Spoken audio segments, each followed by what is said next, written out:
भिक्षु अंगुलीमाल के देह छोड़ने पर अन्य भिक्षुओं ने बुद्ध से पूछा, भंते अंगुलीमाल मरकर कहां उत्पन्न हुए होंगे?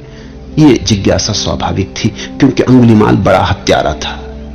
उसने 1000 लोगों की हत्या की थी। उसने कसम ली थी कि 1000 लोगों को मार के उनकी अंगुलियों की माला बना के पहनूंगा, इसलिए उसका नाम अंगुलीमाल पड़ गया था, क्योंकि अंगुलियों की माला उसने पहन ली थी।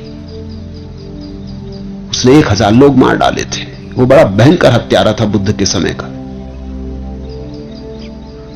999 आदमियों को मार चुका था और 1000वें की प्रतीक्षा कर रहा था, लेकिन दूर दूर तक लोग चौंक गए थे।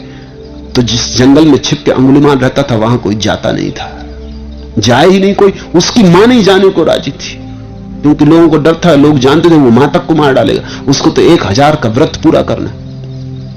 बुद्ध उस रास्ते से गुजरते थे तो लोगों ने कहा, आप न जाएं बनते, वो आदमी खतरनाक है, वो सोचेगा नहीं आप कौन हो, उसको तो बिल्कुल अंधा है। उसने 999 आदमी मार डाले। राजा उससे कपते, सैनिक उससे डरते हैं, फौजें नहीं निकलती इस रास्ते से, तो वो किसी को भी मार डाले। एकदम पागल है, उसे होश है ही नहीं, आप मत जाएं। लेकिन बुद्ध ने कहा, अगर मुझे पता ना होता तो शायद मैं ना भी जाता, लेकिन अब पता है मुझे, वो बेचारा एक की प्रतीक्षा करता होगा। 999 मार डाले ना, उसको 1000 आदमी चाहिए, उसकी प्रतिज्ञा का क्या होगा ये भी तो सोचो। तो मैं जाता हूं। तो बुद्ध गए, उनके साथी संगी भी पीछे छूट गए। ऐसे समय कौन साथ कौन संगी। जब बुद्ध गए तो अकेले ही रह गए। अंगुलीमाल फरसे पर धार रखने लगा, देख के कि कोई आ रहा है, लेकिन वो भी बहुत चौंका, क्योंकि वर्षों से इस रास्ते पे कोई चलते ही नहीं। ये कौन ना समझ, उसको भी दया आने लगी, ये कौन ना समझ मरने आ रहा है। उसने गौर से देखा, गैरिक वस्त्र। अरे उसने सोचा कोई सन्यासी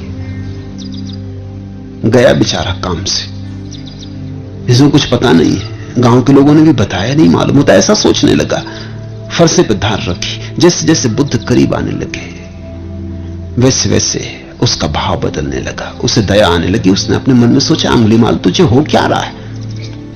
ऐसी दया तुझे कभी नहीं आई, तेरी मां भी आती तो भी तू काटने को तत्पर था। ये तो कौन है, अपनी क्या जान क्या पहचान। लेकिन कुछ होने लगा, बुद्ध की मौजूदगी कुछ करने लगी। वो तरंगें बुद्ध की, वो शांति बुद्ध की, वो हवा बुद्ध की, वो सुगंध बुद्ध की कुछ करने लगी। जब वो थोड़ी दूर रह गए तो अंगुलीमाल चिल्लाया। उसने कहा कि रुक जाओ वहीं, अगर आगे बढ़े तो खतरा है। ये फरसा देखते हो, ये अंगुलियां देखते हो, मैं अंगुलीमाल हूं, मेरा नाम सुना।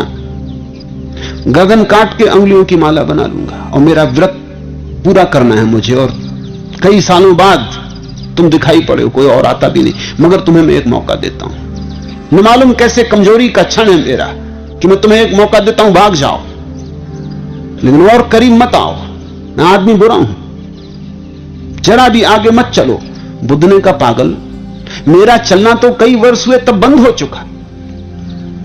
जिस दिन मन गया उस दिन सब चलन भी गया, सब चलना भी गया। अब कहां चलना, मैं तो ठहरा हुआ हूं, मैं तुझसे कहता हूं तू चलना बंद कर। अंगुलीमाल ने कहा, मैं सोच ही रहा था कि आदमी पागल होना चाहिए। तुम पागल हो, चल तुम रहे हो, चलते हुए को कहते हो कि चलता नहीं, और मैं बैठा हुआ फरसे पे धार रख रहा हूं और मुझको तुम कहते हो कि चलते हो। तुम्हारा दिमाग खराब है। अब मैं समझा कि तुम कैसे चले आ रहे हो। बुद्ध ने कहा, ठीक है, मगर मैं तुझसे फिर कहता हूं, सोच ले, मैं रुका हुआ हूं, तू चल रहा है, तेरा मन अभी बहुत दौड़ता है, यहां वहां दौड़ता है, इसलिए मैं कहता हूं तू चलता है। खैर बुद्ध पास आ गए। अंगुलीमाल ने कहा, अगर तुम जिद्दी हो तो मैं भी जिद्दी हूं। मुझे शक होता है कि हो ना हो तुम गौतम बुद्ध हो जिनकी मैंने खबरें सुनी, क्योंकि जिन लोगों को मैंने मारा उनमें से कई ने मुझे कहा कि ऐसा लगता है सिवाय गौतम बुद्ध के तुझे कोई भी बदल ना सकेगा। हो ना हो तुम वही हो, मगर भूल जाओ मैं भी अंगुलीमाल हूं। अपनी तैयारी कर ले, फरसे पे धार रख ले, मैं बैठा हूं। वो बैठ गए शांत। वो फरसे पे धार रखता है, क्योंकि कई साल से कोई आया नहीं तो फरसे पे जंग चढ़ गई। वो बार बार देख लेता है इस आदमी को, बात क्या है। उसका दिल बड़ा पिघला जा रहा है, इस आदमी पर बड़ा प्रेम आया जा रहा है, इस आदमी की तरफ बड़ा लगा हुआ जा रहा है। वो डर रहा है। थोड़ी देर करने लगा फरसे पे धार रखने में, और थोड़ी देर जी ले, इस आदमी का साथ बड़ा प्यारा है, फिर मर जाएगा, फिर कब ऐसा आदमी मिलेगा। और देर लगाने लगा। बुद्ध ने कहा, मुझे लगता है तुम जरा देरी लगा रहे। फरसे पे धार रखो अंगुलीमाल, तुम अपना काम करो, मुझे मेरा काम करने दो। ऐसे जल्दी से किसी के प्रभाव में नहीं आ जाते। अंगुलीमाल ने कहा कि तुम आदमी कैसे हो, तुम मरने पर तत्पर हो, आत्महत्या करने की तुमने सोच रखी। लेकिन उसका दिल बदल गया है, फरसे पे धार बेमन से रख रहा है। फिर धार भी पूरी हो गई। फिर उसने कहा बोलो क्या विचार है। बुद्ध से पूछता आप क्या विचार है। बुद्ध ने कहा विचार की संभावना का विचार तो मैं छोड़ ही चुका अंगुलीमाल, और तू जिसे मारेगा वो मैं नहीं हूं,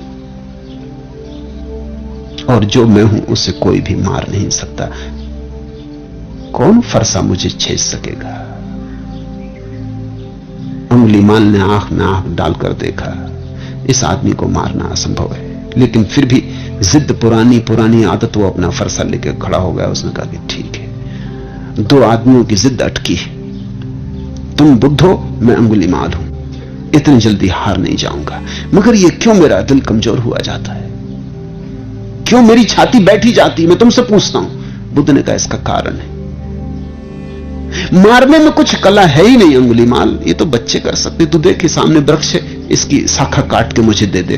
तो उसने फरसे से शाखा काट दी। बुद्ध ने कहा अभी से तू वापस जोड़ दे। उसने कहा ये कैसे हो सकता है। तो बुद्ध ने कहा काटना मारना तो बहुत आसान है, जोड़ के कोई आदमी महान बनता है, काट के कोई महान बनता है। अब तू मेरी गर्दन काट दे, बात खत्म हो गई। मगर याद रख, जिन गर्दनों को जोड़ नहीं सकता उन्हें काटने का तुझे हक नहीं। और जोड़ तो कुछ बात हुई तो दुनिया तुझे याद रखेगी।